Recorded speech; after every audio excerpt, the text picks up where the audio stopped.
This has become somewhat of a phenomenon.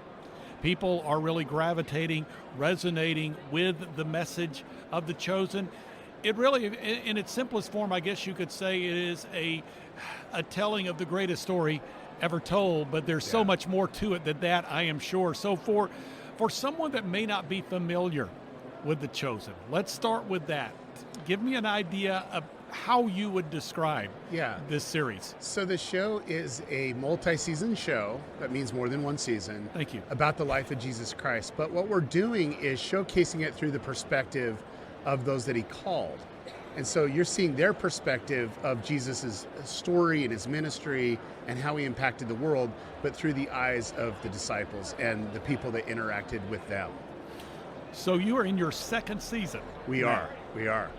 Yeah, it's been a rough journey, getting to this point. And the biggest thing is, even getting the money that's necessary to even produce something like this.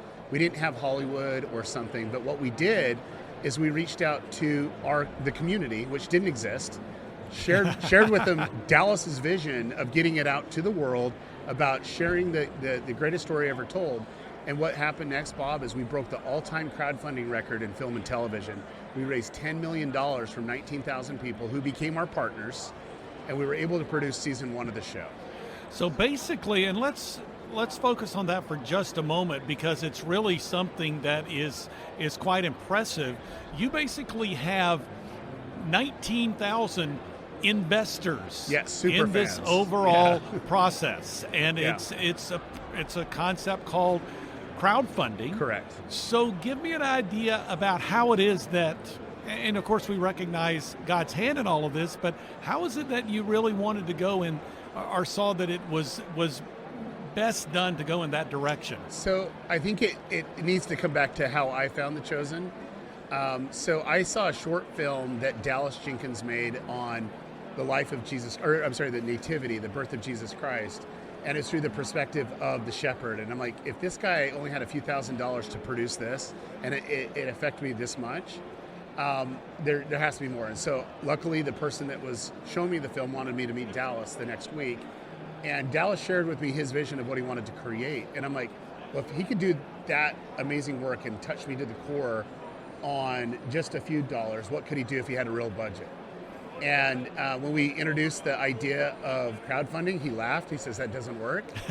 And luckily, we had Jeffrey Harmon, Neil Harmon, myself, who worked together on about 7 different projects over the course of our careers of doing things that people think is impossible. And basically, you mentioned in the beginning of this, it's about people, about culture. And it's like people want great content. They've always wanted it. And people will get behind things that they want. And they will be able to support the things that they want to see done.